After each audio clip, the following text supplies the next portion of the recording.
coisas de quando o homem não raciocinava. Depois disso, e os cálculos mentais que nenhum ser humano pode controlar, algo dominando a sua mente, atormentando de todas as formas possíveis e de maneiras inexplicáveis, em algumas delas parecendo fantasias em comédias.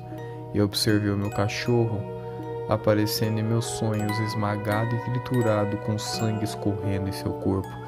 Na naturalidade doentia de ser pedaços de ossos saltavam de sua pele, e as marcas do pneu negras em seu corpo brincavam pelas causas da sua morte.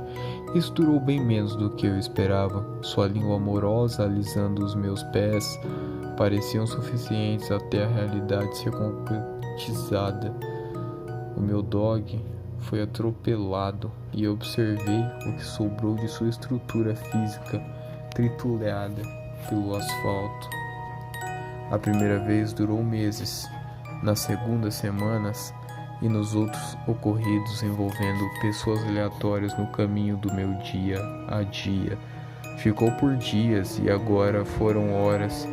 Eu estava pronto o suficiente quando a notícia chegou que o meu companheiro Kenny havia sido brutalmente atacado após resistir a um assalto em uma praça contra alguns viciados e vagabundos. Antes da notícia que me deixava despedaçado, ainda mais fragmentado e psicologicamente instável, antes de toda a porra. Nos últimos dias eu já estava enxergando como um motivo vivo para ser entregue ao destino, e a maldição se confirmou em meus presságios noturnos. Depois disso, as coisas não foram mais como antes. O tormento, a inquietação se tornaram um verdadeiro inferno. Na televisão poderiam ver as pessoas mortas na vida real, e no meu caminho sacos de carne vivas, prontos para morrerem. Suas identidades foram substituídas por semblante apagado, apenas uma parede branca com desenhos surgindo em traços esqueléticos. E eu cada vez mais estava vendo a morte de todos. Me sentia em um cemitério vivo, caminhando entre os mortos e falando com eles, como se fizesse parte. Os remédios para dormir não duraram por muito tempo, porque o meu corpo se tornou resistente, e no pico da degradação acabei adormecendo, desmaiando por algumas horas. Uma overdose semelhante ao do meu pai penetrou o que restou de mim. Acordei e não queria que tivesse acontecido.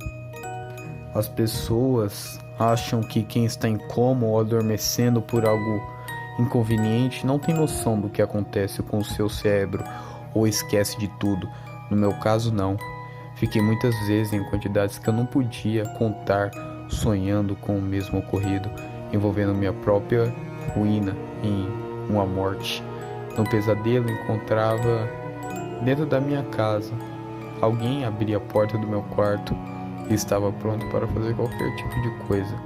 A minha mãe aparecia e a visão se escurece por alguns segundos. Em um relance de tormento, eu estava tentando escapar, pressionando a maçaneta da porta e logo sendo golpeado, mas o meu corpo já estava ferido bem antes disso. Nas poucas lembranças de carnificina particular, caio e olho para trás e vejo minha mãe com as suas mãos sangrando e segurando uma faca. Estive trancado na minha casa após receber alta. Não falei com a minha mãe, a única pessoa que morava comigo por muito tempo. Ignorei o máximo que pude, e todas as suas tentativas de saber o porquê foram frustradas com a porta sendo fechada diante do seu rosto. A sensação de ataque foi aumentada com coisas pequenas pelo canto dos olhos, observando vultos se escondendo onde não havia ninguém, minha própria visão no espelho se movimentando contra a minha vontade, enquanto os meus olhos estavam ocupados em outra direção. Desfrutava de uma certeza que a morte estava planejando algo contra mim. Usei todo tipo de coisa ilegal para não fechar os olhos enquanto estava em cima da minha cama. Cuspia palavras de baixo calão para qualquer um que ligasse ou batesse na minha porta. Foi nesse entardecer que senti a sensação de que algo iria acontecer com mais intensidade. Não como as outras vezes, agora toda a vitalidade do meu corpo estava escapando entre as paredes e um vazio tomou conta do meu mundo. Senti uma brisa fria aparecendo de lugares onde não existia nenhum tipo de contato com o mundo exterior. E enxerguei a porta do meu quarto sendo aberta, a figura da minha mãe com sua roupa de dormir encarando-me.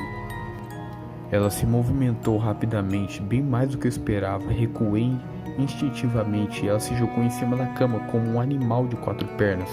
A faca estava embaixo do meu travesseiro e acertei o seu corpo em quantidades que eu não podia controlar, mas suficiente para escapar. Fechei a porta do quarto atrás de mim. Escorreguei logo depois para ouvir os seus passos sendo carregados em minha direção por uma segunda vez. Creio que não senti na primeira vez.